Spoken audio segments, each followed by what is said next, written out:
Welcome to those of you who have joined us. Thank you for sharing some of your evening with us. We are excited to virtually meet you and to share some thoughts on academic excellence today, and also address the issue of independent school affordability. My name is John Carpenter. I'm the head of school. And joining me on my side of the aisle is Natasha Capel, who's our science teacher extraordinaire. She's been here since Academy High opened. Sarah Laufenberg is our admissions coordinator volunteer. She's also a parent. And Bharat Patel is the Wizard of Oz behind the screen who helps out our tech. So welcome one and all. We'll go ahead and dive right in. First slide, and I'm going to start with a quote that's actually at the bottom of my email. As a daily reminder for me that I think speaks really to the heart of our program. If we teach today's students as we taught yesterday's, we rob them of tomorrow, because the world of yesterday is not the world that our students will inherit. It's rapidly changing. So right away, I want to address the whole notion of what is academic excellence? How do you define it? What does it look like today? And I guess I would invite our audience, if any of you wanted to throw out the first word that comes to mind, by chance, academic excellence. There's a lot of possible words, of course, but actually jumping to the next slide, I can predict that one of the more popular ones would be the whole idea of rigor. Rigor is often the first word that you hear. I want my child to have a rigorous education, a rigorous program. And on the surface, that certainly sounds very impressive. Something that's rigorous is strong, it's challenging, it's tough. You certainly don't want your student to go to a school that lacks rigor. But if you look at the actual definition of rigor, there's some aspects to it that maybe should give you pause. I took Latin for 6 years in high school. So as an old habit, sort of a hobby of etymology, I like to look up words. And rigor comes directly from the Latin. The definition is rigid, stiff, inflexible. I went to Merriam-Webster, and you see words like harsh, unyielding, rigid, strict, severe, a condition that makes life difficult, challenging, or uncomfortable. Now, certainly challenge is good. I want my students to be challenged in a healthy way. What you don't see, though, is words like fun, interesting, engaging, or exciting. And I think all too often, traditionally, rigor is thought of in some of the images that you see at the bottom. Piling on work, homework. If 2 hours of homework is good, 3 hours must be better. And I dare say these students don't look like they are excited or having fun. They kind of look overwhelmed. And frankly, increasingly, mental health professionals and educators have been spending a lot of time thinking and worrying about the state of adolescence today. Skyrocketing rates of anxiety, depression, stress, hyperachieving kids who increasingly kind of burn out before they even get to the gates of college. There's another word that I prefer far better, which is on the next slide. Rather than rigor, it sounds very similar, but there's some really important differences. I like to use the word vigor. And again, if you look at the definition of vigor, I think you can see some pretty fundamental and important changes in emphasis. Vigor comes from the Latin to be lively, to flourish, active, mental strength, well-balanced growth, intensity of action. And then if you look at the synonyms, vitality, drive, energy, gusto, life as we know it, you don't see words like hardship. You don't see words like suffering. Now, obviously, I'm making an argument of extremes, but that is often one of my starting points. We want students to work hard, but we want them to not only learn, but really enjoy it and feel fully engaged in it. It's like working a muscle, not trying to lift a 2-ton weight. So we'll talk very briefly about kind of how this new movement in education started on the next slide. This is an incredible time to be in education. Really one of the most dramatic and productive times maybe in the last century itself. I think the year 2000 really got people thinking about, okay, what's tomorrow going to look like? And it's really led to some fundamental changes in how educators think about the whole purpose of school. Summed up in the phrase 21st century teaching and learning. And a lot of the credit to that goes to one of really the towering figures in independent schools. His name is Pat Bassett. There's his picture. He served for 17 years as the president of NAIS, National Association of Independent Schools, which is the flagship association of all independent schools, of which there's almost 1,400 members. And he served for 17 years before he retired in 2004. And he was really the prophet that led the vanguard of what has now been widely embraced by most of the forward-thinking progressive independent schools. I was lucky enough to see him before he retired, and he had a huge impact on me, as well as now a generation of other educators. And kind of his final roadshow before he retired was this speech that he gave, 21st Century Schools of the Future, the big shifts, in which he was looking forward and he was thinking about what are the changes we need to be making now so that our kids are fully prepared for the challenges of tomorrow that we don't even know what those will necessarily be. And so he begins with a critique of what is the traditional or classical model of school as probably we knew it. Certainly our parents knew it, their parents as well. It's been around for a long time, but the actual structure of school in many ways really does reflect what is the 19th century factory system, bells, shifts, etc. But the focus is very much up till now always been on the teacher. Focus and attention on the teacher, teacher-centered, teacher-driven, teacher controls. The teacher's at the wheel, and the job of the students is basically to sit, listen, and try not to fall asleep. It's very much a one-way dialogue.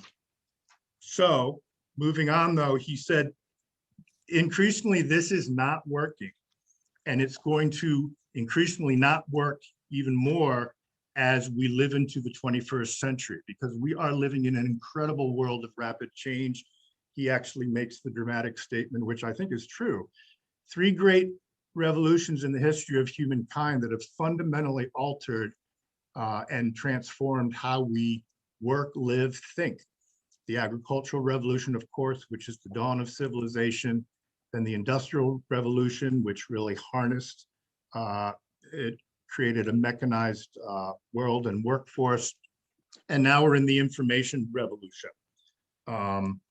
And that, he says, has led or needs to lead to some really big shifts in education today, what the fundamental purpose and approach of schools and educators should be. And it's this shift away. Those are the 6 basic shifts or comparisons that he lays out. Rather than being teacher-centered education, it's for the students. So we really need to think about, what do the students need today? And is it the same as they used to? It isn't necessarily about knowing a bunch of facts, a bunch of content. It's about skills. It's about doing. What can they do with that knowledge? Recognizing that the facts increasingly change. I'm reminded every time I walk into Mrs. Capel's science room, she's got a somewhat dated periodic table. I think in the last 10 years, they've discovered, I don't even know, maybe a dozen more elements that didn't even exist. So memorizing periodic table probably doesn't make a lot of sense anymore.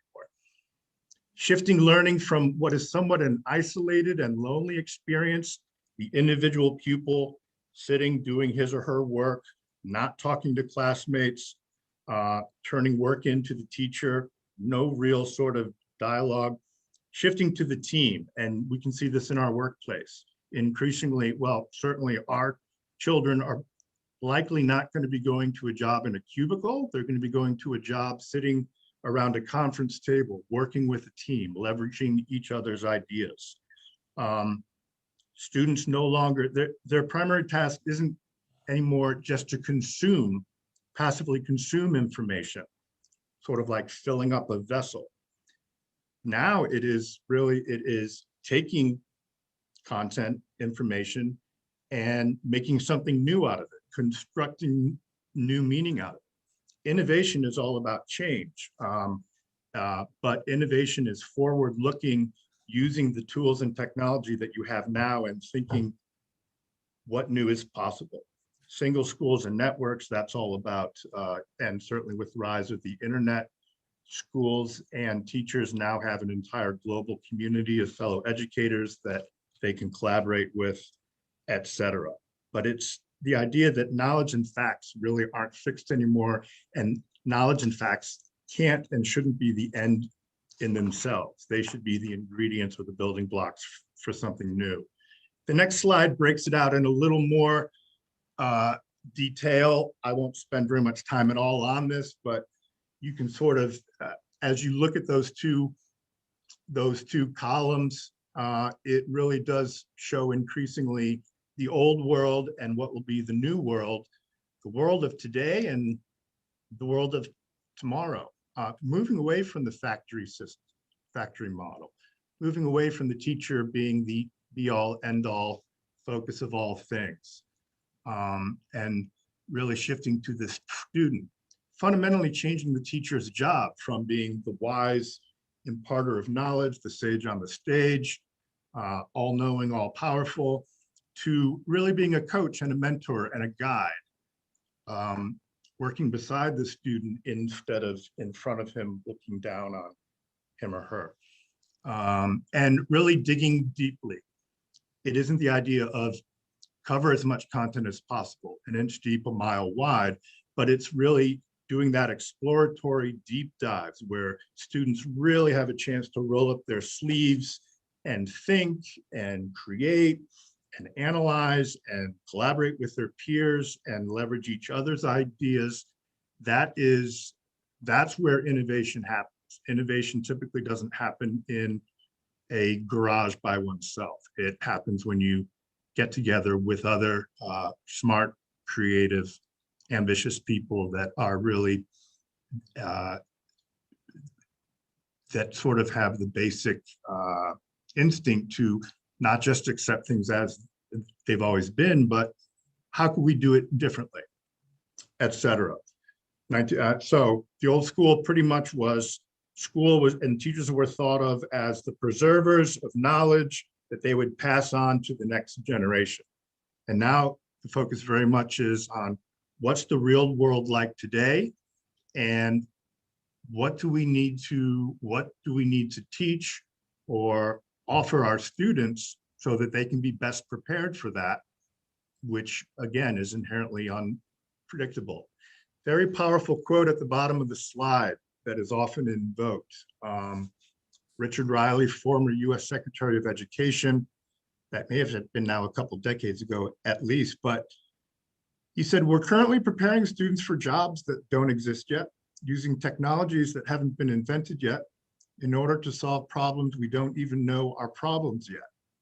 And so memorizing the periodic table is probably not the best use of students' time today." So that kind of gives you some of the flavor there. At the heart of 21st century teaching and learning really is, again, the idea of skills, moving away from just focusing on content, focusing on skills. What are skills that are fundamental, that are transferable pretty much to any kind of project, any challenge, any kind of workplace situation. And this is what Pat Bassett really spotlights as what he calls the 6 C's.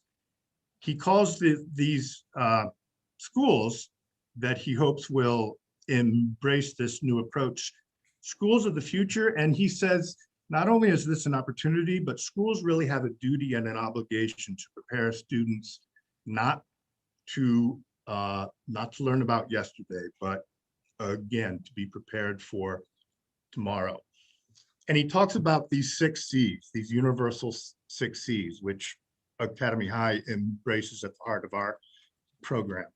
Critical thinking, creativity, collaboration, communication, character, and cross-cultural competency, which is all about being a global citizen, recognizing that our students will increasingly be interacting with folks from other places, whether it's in person or virtually, and being able to do that in a competent and sophisticated way. These are the skills that he argues the 21st century will demand and reward, and not that it's all about finding a job, but employers aren't looking for workers who necessarily know a lot of facts in their head, but aren't able to share. So moving to the next slide, one of the main models, or a main model that has come out of this new way of thinking, this new approach, is called project-based learning, PBL, for those in the trade. And PBL, again, really is it's a model or an approach that embraces those 6 C's I was just talking about. 7 essential design elements. It starts with a challenging problem or question that's open-ended. There isn't a right answer. So right there, that's an engaging challenge for kids. Deep dive inquiry, something that's relevant, that's real world, that kids can relate to, find interesting, meaningful. Number 4, voice and choice, giving students an opportunity to, where appropriate, select a particular topic, a particular assignment, because if they can select it, they're invested in it, and then they can really own it, and it becomes something meaningful and personal. Obviously, the process of reflection and self-critique, as well as peer critique, workshopping with teachers, getting that feedback as a way of then circling back and making improvements. And then finally, the idea of a public project that you're not just working all the time and doing all this homework and turning it into one teacher who reads it and gives it back. You are doing things like doing presentations, you are giving speeches, you're doing you are sharing your information publicly, you are publishing your writing on a wiki so that your classmates can go and read it and comment on it. And having that authentic audience really does give students almost unconsciously an incentive to make it meaningful, make it their best, because it really does reflect them. And that's where authentic student engagement comes in. Daniel Pink wrote a best-selling book, Drive, in which he talks about autonomy, mastery, and purpose. And that's all about giving students a task or a project that feels relevant and meaningful, that they have some control over, and that they have an opportunity to improve and get better at. That speaks to what is kind of a staple in schools of education, Bloom's taxonomy. It's been around for a long time, but it really looks at what is essentially a hierarchy of, it's a hierarchy of knowledge, and it's a hierarchy of increasing levels of sophisticated thinking. If you start from the bottom, well, you can see it. You know, remembering something is not terribly sophisticated. Can you recall a fact? When was the Constitution written? Can you recognize? Can you fill in the right answer on a bubble sheet? Beyond remembering, which is kind of regurgitating, you get to understanding. If you can explain an idea or a concept, then it's clear you've got a better sense of it. You've got some ownership. As you move up the pyramid, understanding it, and then, okay, if you understand it, how can you apply it to a novel situation? What can you, how can you analyze? How can you synthesize, etc.? And then ultimately making some very sophisticated individual personal judgments, not personal as in this is what I think, but very educated judgments where you're comparing, contrasting, evaluating, critiquing, and then ultimately producing new work of your own. Bloom's really embraces the idea of the 6 C's. It embraces the idea of higher order thinking. It's all about what students can do with what they learn rather than what they learned in and of itself. The next slide, I think it just breaks that out a little bit more, gives you some idea of what that might look like in the classroom on a day-to-day basis. Again, always starting with basic comparison between content and skills, facts versus applications. What do kids know? What can they do? Are they just sitting there passively consuming information and then recalling it later for a test? Or are they actively engaging with it, creating, making something new, a personal project that that speaks to their own interests and personality? There isn't really, it isn't about having the right answer. Actually, really meaningful education today is not about giving kids the right answer, but it's helping them ask the right questions, because that becomes the springboard from which they launched their own exploration. I want to toss it over to Natasha, who's going to be able to talk about how this general model of project-based learning, how we use it here at Academy High to really engage kids in that inquiry-based exploratory learning. All right, hi everybody. I just want to start by commenting on Alice's comment when John asked kind of what are we looking for in a school, or what are you looking for? What do we think of when we think about a good education? And Alice put joy in learning, and that made my heart so happy, because I know I have a 10-year-old and that's all I want for her. I want joy in learning, and I want her to become a lifelong learner. And if she can have teachers that can get her to do that, then I am very happy. So what I'm going to do is I'm going to share, I'm going to share my screen. Hopefully everybody can see that. And I'm going to talk specifically about what you would see. And oh, that's not what I want to do. That's not what I want to do. I want to present. Let's try that again. There we go. What you would see in the science classes at Academy High. Some of the things I'll talk about would apply to some of the classes in social sciences. The idea of having a student voice, having a lot of student-driven collaborative work. A lot of those things really are in a lot of the classes at Academy High. But what I do in science is specifically, it's not project-based learning. It shares a lot of components of project-based learning, but it's phenomena-based learning, where students are presented with some type of big phenomena, and we spend a large amount of time investigating that. And so a unit in a biology or a chemistry class could be 8 or 12 weeks, these real deep dives that we get into.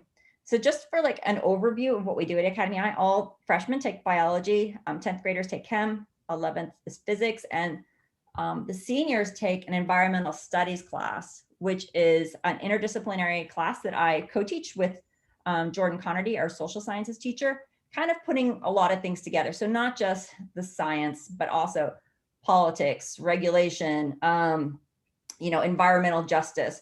We talk about a lot of those things and what's going on now in our world. So let me see. And these are just some pictures. I don't have a very traditional looking science classroom. There are no gas jets, I don't have a fume hood, but that doesn't stop us from getting a lot of learning done. And I would argue that those aren't necessary in a high school classroom anyways. But you can see my students are working on the bench here, doing an experiment that they designed. We've got students working on a model over here, and then some presentations that they're working on. So why won't this work? Okay, so when I say phenomena-based learning, I thought maybe I should define that a little bit, because I know that that's not necessarily common lingo. And so phenomena-based learning is, again, starting a unit with a really big phenomena. So for example, in biology class, one of the phenomena we look at is a girl, Addie, who was a healthy 10 or 11-year-old. These are all based on real events that have happened. And she was on the playground, she got sick, she was in the hospital, she would get better, she would get worse with treatment. She ended up at the end requiring a lung transplant in order to survive. So we investigate what happened to her. The whole unit is about natural selection, evolution, antibiotic resistance. But we start with this big phenomena that students have to ask questions about. We develop what's called a driving question board. And it's not a true inquiry unit. When you think about a true inquiry unit, students can really kind of go off on their own in all these different directions. The units I do are developed by big collaborative groups in the States that spend years developing these units. So they have scientists and people in the College of Ed working on these. So these are very well thought out units where we kind of know the questions the students are going to ask. And based on that, we know what the next lesson should be. And so these units are really student led, even though I know where they're going. And we spend a lot of time asking questions, thinking about what type of data we might need to look at. We spend a lot of time in science making models, then using those models to ask questions of like, well, what are we missing? We can't answer our question yet. What new data would we need? Thinking about where we might find that data, get that data. Revising our models like you would do in science. That first model you make probably is pretty terrible because you don't have a lot of data. But as we collect more data, it gets better and better. So we have a pretty complete model at the end. We spend a fair amount of time doing peer feedback. So students will evaluate each other's models. I'll give feedback as well. And one thing that is really important in science classes is the idea that students learn how to self-assess. So when you think about traditional homework, you don't see that in the science classes I have. You see students working on their learning log, which is them reflecting on what they did, what were the questions they had, what activities did they do, what did they learn, where should they go next. They'll keep a track of their own work. They'll take pictures of the work they do, the lab, the graph, the model. They'll include that in their learning log. And that's really a collection of their learning. And then at the end of the semester, they conference with I'm gonna say a giant portfolio. It's usually 20 to 30 slides. And they individually conference with me for a half an hour. And we talk about the different performance expectations. So what are the standards that they should have met, content-wise, science practice-wise? And then they self-assess. Have they reached a mastery level? Is that an A? Are they proficient? There's a B, based on these criteria. And I don't do this type of science just because I think it's fun. It's a lot more fun than traditional science. I don't want to get in front of class and talk. I love to talk. And when I started teaching 14 years ago, I did stand at the board and I did notes, so many notes. Next class would come in, I would do my notes. And honestly, I love writing notes. I love talking, but that's just not how students learn. And for me, that method that I use is really based on my 14 years of teaching. I have 3 graduate degrees in science and education. I spent 3 years as a research scientist at the U of I. I worked at the University of Illinois, the School of Integrated Biology, working with students in the freshman biology class, working with the students that came in with those AP classes and really weren't prepared the way I wanted them to be. I worked to develop curriculum. And I also worked with Gretchen Adams, who was in the chemistry department at the time, with her merit group and saw what she was doing in chemistry. And also Jose Mestra, who was in physics at the time, who has since retired, and saw how they were changing physics. And at the college level, they knew that this traditional model wasn't working. And so that was really also very informative. And I also have been working with a curriculum group for 14 years as well. So I'm very kind of in the loop. And so I know that what I'm doing promotes development of the skills that will help my students be successful if they go on and decide to do science or anything else. There's learning how to collaborate, communicate, become a critical thinker. Those are skills that students will use for all of their classes. And I have never taught at a school that's had AP classes. And I have students that are engineers and are doctors and are graduate school, very successful. Because we're learning the skills where they can just go to school and think. So if they're tasked with something that's difficult, they don't give up. They've developed grit. They can self-evaluate, and they can just dive in. So anyways, I want to talk, I know that was a lot of talk, but I'm going to talk about the portfolios that my students do at the end of the year. So we can have an idea of what that looks like. Oh, actually, I'm going to talk a little bit about what I actually do. What does this look like in my classroom? So here's a crazy driving question board. All the post-its are the questions that the students wrote.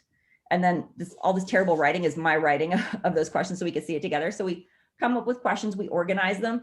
Now, when we went remote last year, my driving question board turned into a Jam board where students would add Post-its and we would organize them. And so we would have questions about different things. When we're in person, we do a lot of paper models. The Post-its are students actually giving feedback on this model. So then this group would go back and revise. This year with COVID, we moved to a platform called Miro, where students did these like online digital whiteboard models, but they still gave feedback. So this is a student, Ray, and his paragraph giving feedback on this group's model and how they could improve it. So feedback is a really important part of what we do. It's not just my feedback. It's students need to learn how to give feedback to others and also evaluate themselves. And then we do spend, like I said, a lot of time modeling, old school modeling. Maybe I have my giant whiteboard or a piece of paper, but new fancy Miro modeling, which is kind of fun. They can add a lot of information to these boards and just build on them over time, which was actually really nice this year. So they do, this is freshman biology stuff, and this is chemistry here. So here's all gray stuff. So what I'm going to show just finally here are some slides from a student's portfolio at the end of first semester last year. So at the end of each semester, students present a portfolio of their learning, and we conference on it and we decide kind of where they're at. So for their portfolio, they'll have different performance expectations or science practices. So for example, for this slide, the science practice was to ask questions to determine relationships, including quantitative relationships between independent and dependent variables. And what this student chose to use was a lab, a net logo simulation that they did, which looked at changing the concentration of antibiotics and what happened to the size of the kill zone, the zone of inhibition. So he had some artifacts. This was from his work that he did in class. And then he would explain how that supports his learning of this. And then he gave himself a score. Here's another one where he also chose to use a net logo simulation. This one is talking about developing a model to generate data to support explanations, predict phenomena, analyze systems, and or solve problems. He was using this to help him model natural selection and what might happen to a population of bacteria over time. And then here's another example of natural selection. He's got multiple pieces of data supporting this. So again, these are things that students have worked on the whole semester. They've been collecting them in their learning log, taking pictures of all their work. This is from a big lab report that Ray wrote. Again, taking ownership of his own learning. And then I always have areas where they could talk about growth. So growth, not just in science skills, but it could also be growth just as a student, like as a high school student. Like at the beginning of the year, I didn't talk to anybody. By the end of the year, I was, leader of my group sometimes, or I could give feedback. So growth looks different for different students. And Ray chose to look at how his models changed. So over time, this is his first and the second one, and then kind of putting it all together to make this kind of big final model at the end. So again, recognizing that students do grow over the semester. They don't get individual little assignment grades as we go. We're really collecting work to get towards these big learning goals at the end. And so I think grades a lot of time are very punitive, and they don't help you. It wouldn't help Ray if I gave him a terrible grade on this first model that he made. Of course, it's a terrible model. It's the first one he did with the unit. I wouldn't expect it to be good, but I expect him to try and to get feedback and hopefully grow over the semester, get more data, and then create something that's great, which he did. And that's really my focus as a teacher. So the advanced classes that we have at Academy High, they're not so much phenomena based, but we do have more big questions, projects, a lot of collaboration. In science, maybe they're designing more of their own labs, conducting more research, writing more detailed lab reports, things like that. So I do think that having gone through science in college and in grad school, that the ability to write well, like to write a lab report, to write a research paper are important skills. And so that's something that the freshmen this year wrote their first research paper. I'll have them do one as seniors for a capstone. And they'll also write lab reports. Again, I just think that's an important skill going into have master. So some people might consider that a little traditional, but I do think science writing is really important, and be able to find sources, find good sources, be able to, collect that information is important. So that's something else that we also do in science. But yeah, that's it. That's great. Aside from all that, you're not really doing much in your classes, are you? Yeah, taking care of. You mentioned a couple of things that I wanted to follow up on that I think are very powerful and speak to the whole philosophy and approach. The first is you mentioned interdisciplinary. And that is definitely one of the touchstones of 21st century teaching and learning, is moving away from the idea of silos. This is what I learned in history class. This is what I learned in math class. This is science, and never the twain or three shall meet. Anytime a student can see that what he or she has learned, be it a concept, be it a skill, in one class, if they can take that and apply it to another class, suddenly that shows them, oh, I'm not just learning that. The age-old questions students traditionally ask is, why are we learning this? And oftentimes I'm not sure teachers had a compelling answer, but by being able to think fluidly, work across disciplines, they make very powerful connections, and they get to practice and leverage those skills. The idea is you introduce something, kids have a chance to practice it, and then ultimately they master it. So that's a very powerful thing. We have our history and English teachers working together. Actually, Mrs. Capel, you partnered with our English teacher for the research paper, and you kind of focused on the scientific content, but at the same time, he was walking them through what are the formal elements of a research paper as far as composition, organization, citation, things like that. So the students realized, oh, well, research paper isn't just for history class, or citations isn't just for English class. These are transferable, portable skills. You also mentioned AP, advanced placement, and I did want to pause on that just for a second, because that actually circles back to what is often the traditional or received idea of what rigor means. AP courses, as I'm sure everybody knows, advanced placement, they are prescribed curriculum that is sent by the College Board. They're very heavily content-based. It's like an accelerated class. Students typically have a ton more reading, a ton more assignments, and I am not disparaging AP curriculum at all. It very much has its place, and it used to be the gold standard. But I think what we're increasingly discovering is that because it's still wedded so much to coverage, content, there really aren't very many times, or there's certainly fewer times, when students get a chance to pause, roll up their sleeves, and really dig in.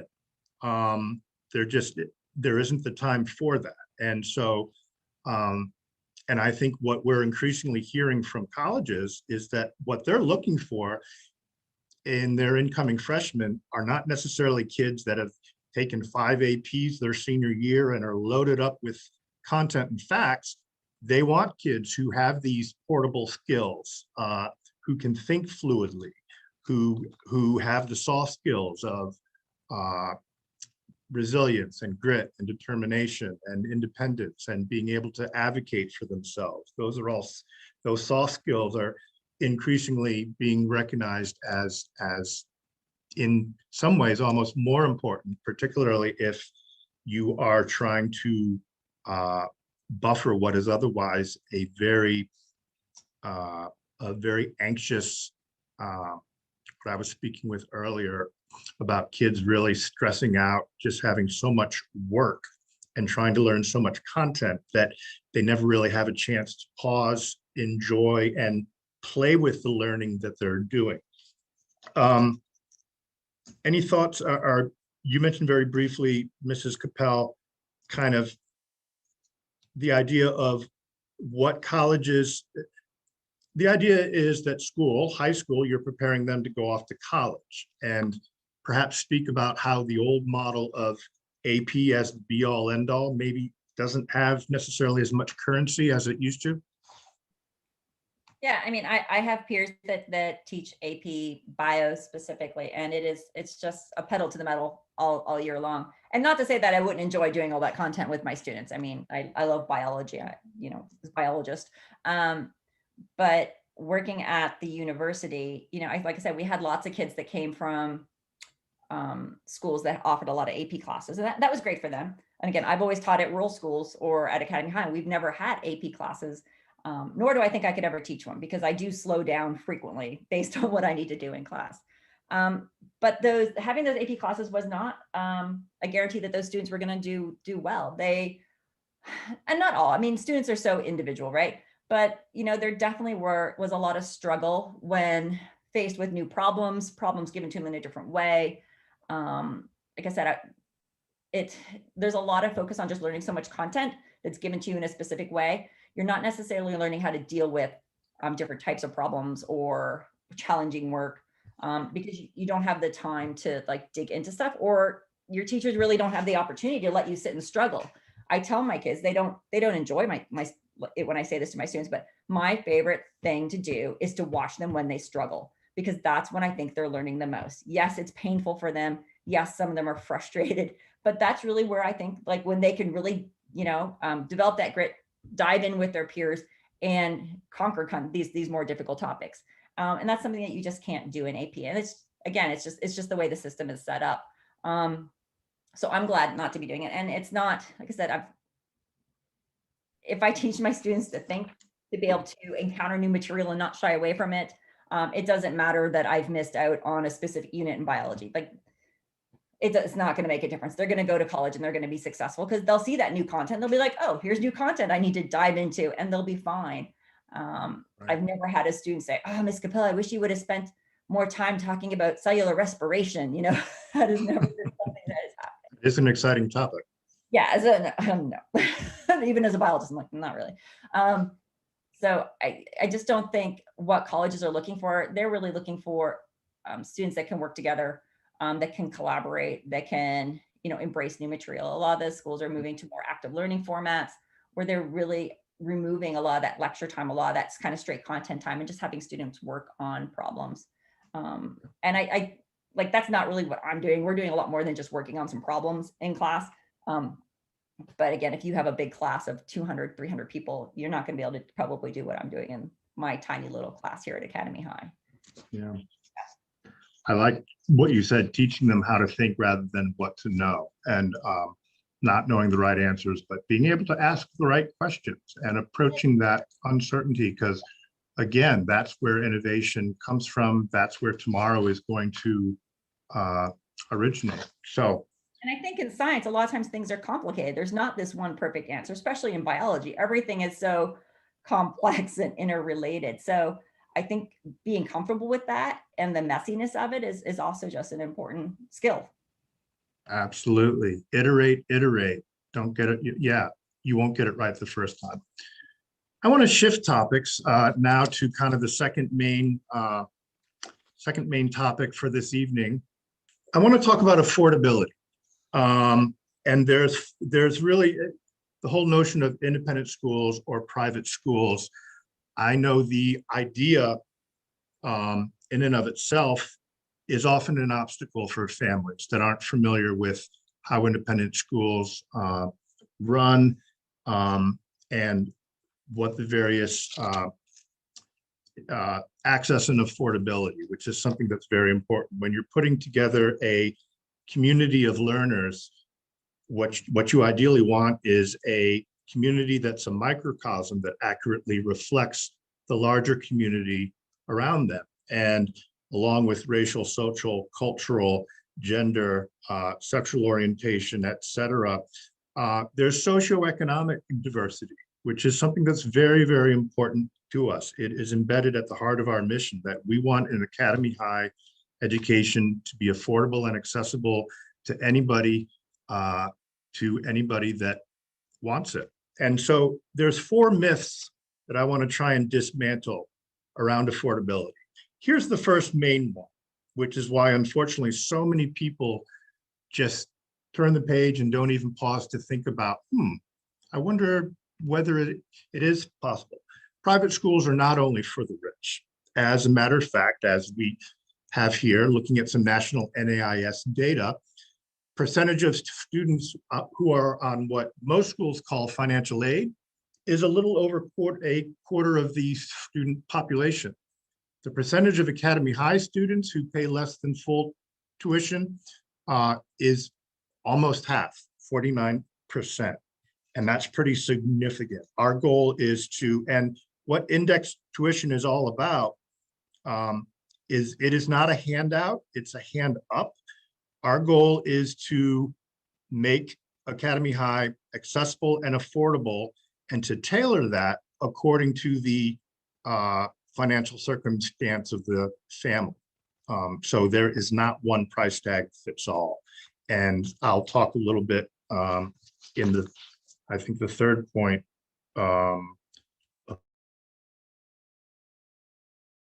about how that's determined. No, actually, it's the next one. Sarah, I'm up. There it is. Good. Myth number 2, financial aid. If I'm a family or if I'm a student of a family that needs financial aid, that's going to hurt my chances of being admitted because the school's going to look at that and say, no, we just want full pay folks. That is absolutely not true. And I can tell you this from personal experience, and why this is so near and dear to my heart is that I came from a very humble family of limited means, but I was able to access and we were able to afford the opportunity to go to a school like Academy High that literally was transformed, changed my life. And it's why I do what I do now. Financial aid, Academy High, as most independent schools, private schools do, they have a need-blind admissions policy. We look at the admissions, the materials that are submitted, the transcript, the teacher recommendations, the student essay, et cetera, and we make a determination whether we can well serve that student based on his or her preparation. There's an interview piece, but finances never come into the equation until we've made a determination about whether it's a good fit. It's at that point that families submit confidential financial information to an outside third party. The actual agency we use is a national agency that's actually under the NAIS umbrella. It's called School and Student Services.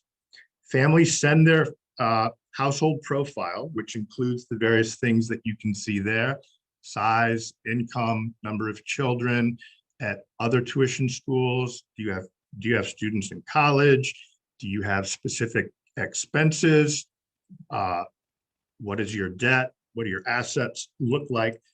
And all of that is crunched, and School and Student Services, SSS, they then send us a report with what they call an estimated family contribution. And again, the goal and the spirit aligns perfectly with what Academy High wants. Is we want to individualize not only the opportunity, but the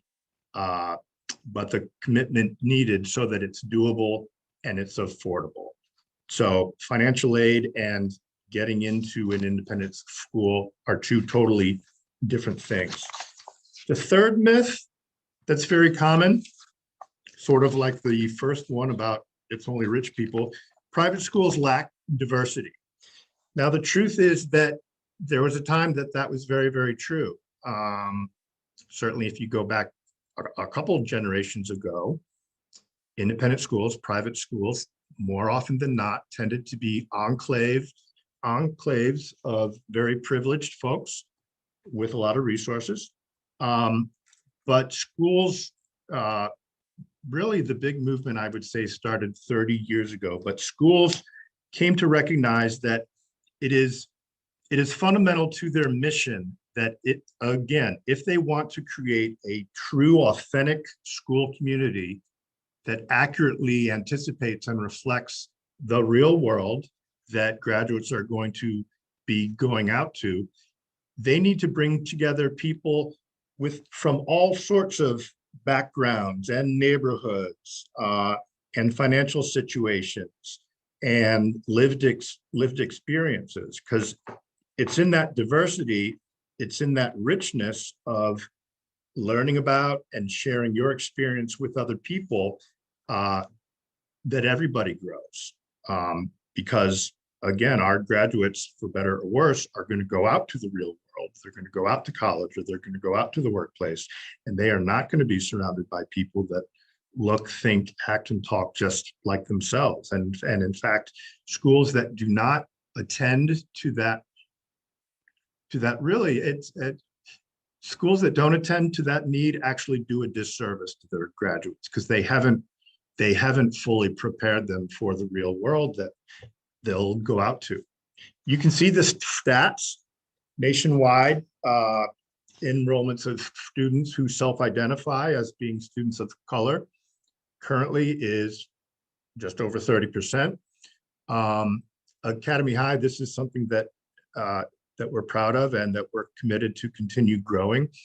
Our number for this year is almost 46%. And you can see how that compares with Champaign County in general. So actually, contrary to perhaps popular assumption, Academy High and many private schools are actually very diverse. And again, for us, socioeconomic diversity is as important and vital, as meaningful as all of the other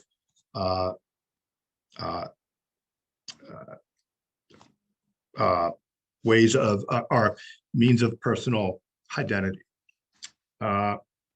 Fourth myth, all these students that come to our school, they only come from a couple or maybe a handful of private feeder schools. Not true. Not true. And you can see the facts there. Also, diversity of preparation and educational foundation that comes to us. Sure, we have students that come to us from private middle schools, but you can see we draw from public schools, both local and outlying. Something that I think is really interesting, and I think it's a really neat feature of Academy High in particular, is close to 20% of our students come from a homeschool background.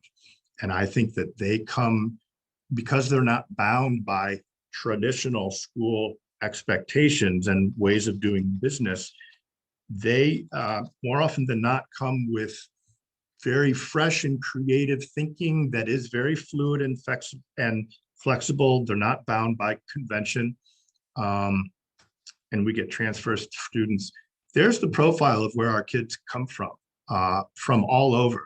These are the individual schools that are represented currently in this year that just finished. But yes, we are not an enclave from a certain neighborhood with a certain socioeconomic background of a certain personal identity group. And, you know, I think my vision is, as we build that authentic school community that truly does reflect the Champaign-Urbana region and beyond, our kids are going to go out into the world knowledgeable, confident, compassionate, wise, thoughtful, and having a strong sense of not only local community, but national, global, what it means to be an active and engaged citizen who not only benefits, but contributes to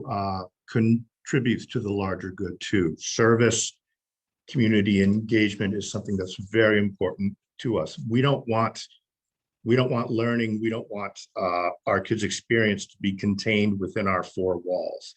As much as we want to go beyond the classroom. It's, the fancy term is place-based learning, but it's taking the concepts and ideas and conversations you've had in the classroom and then going out into the real world and meeting people, interacting, applying, and then taking those experiences back and unpacking them back in the classroom. Again, that's as real world as it gets. I want to be sensitive of time, and I'm sure if we haven't exceeded, we must be darn close. So that's kind of that's a quick overview of what are actually some pretty important, and I know for me, very inspiring topics. That just gives you kind of a peek under the hood. I am happy to stay as long as any curious folks would like, and invite you to ask questions or follow up if you'd like us to expand on anything. but I also want to be respectful of your time. Grateful that you would have given an hour of yourselves to us on a Tuesday. Do any of our guests have any questions or perhaps thoughts, things that you heard that maybe either make you think back to your own school experience or what you're hoping for your own child as he or she moves forward through their educational journey?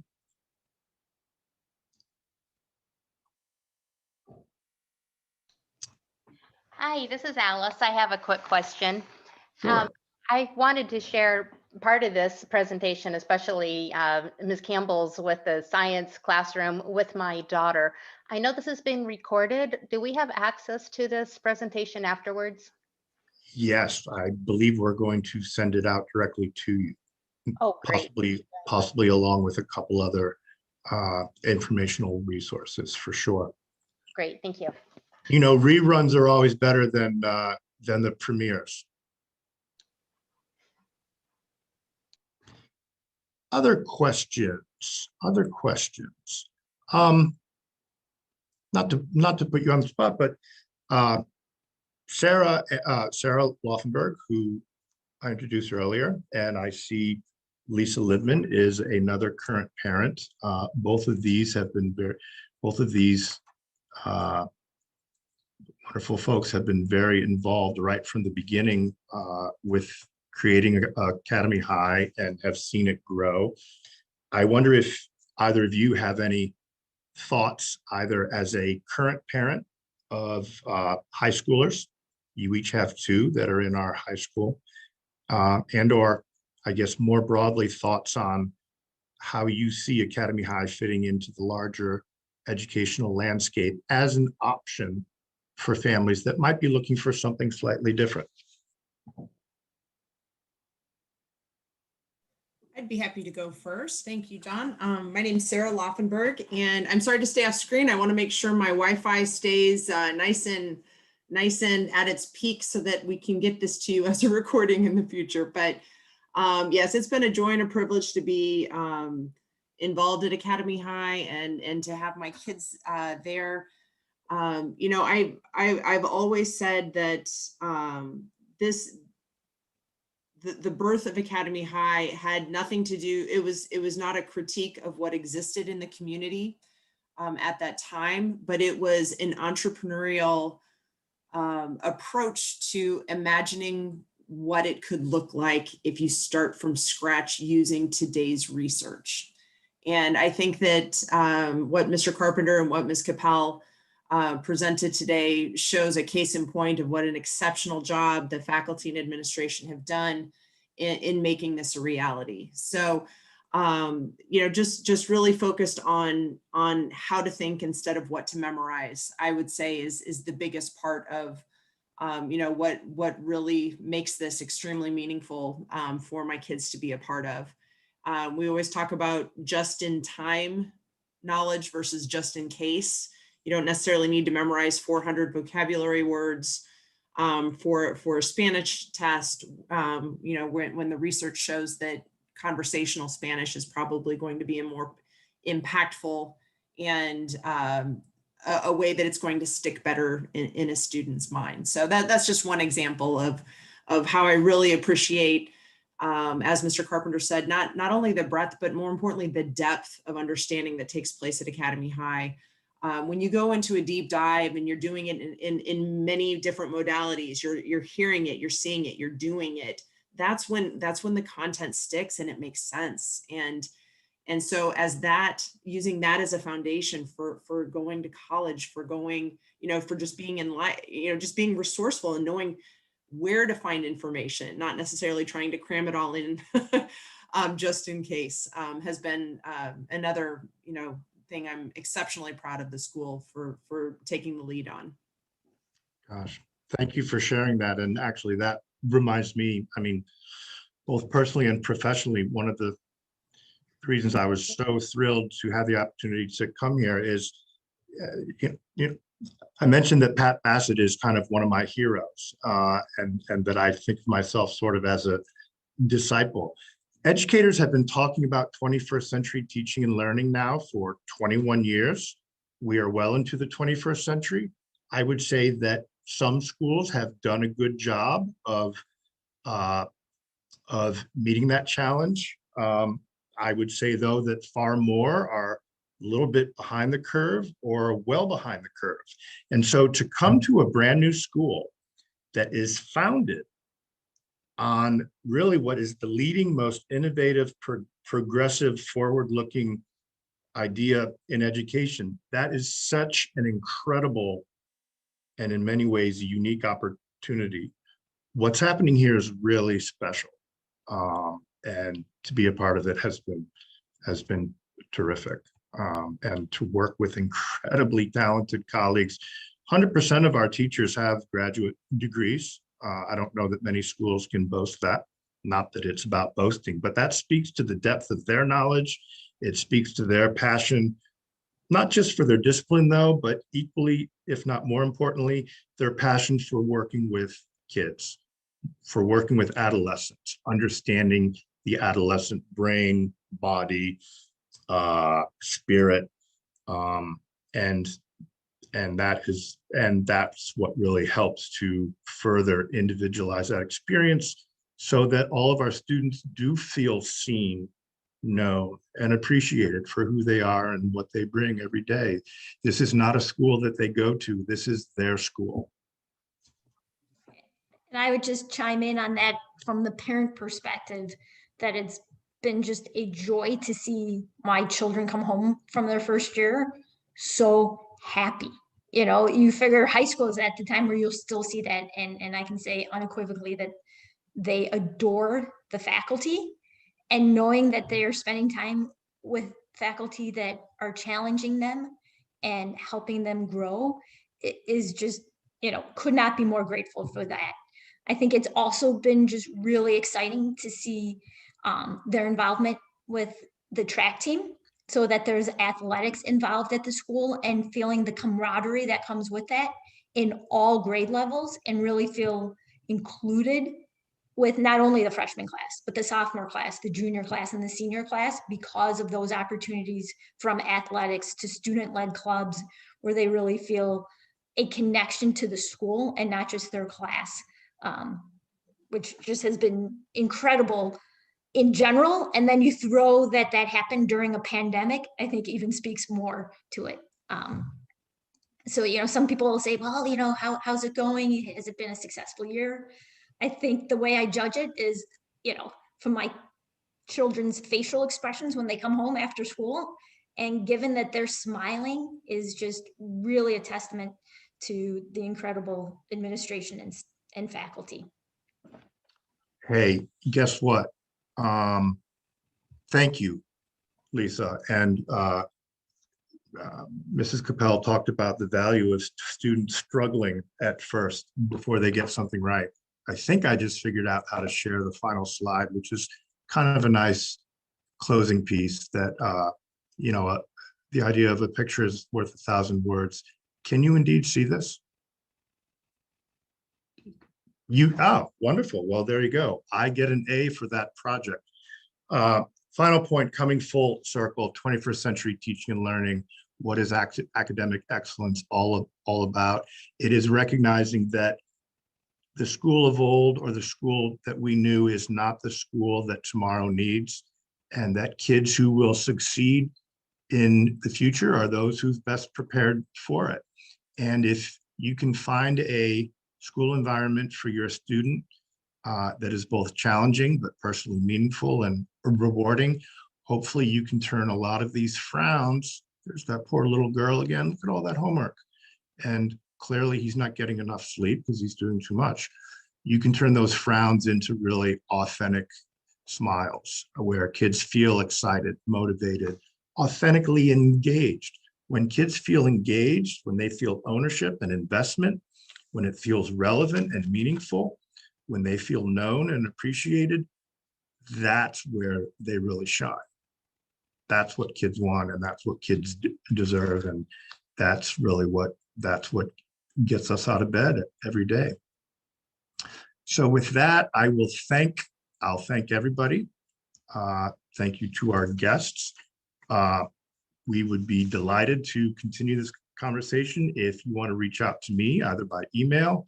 I'm sure Ms. Capel is eager to talk more about science too. Would love to continue the conversation, but for now, thank you so much for your time and interest, and hope you have a great rest of the week.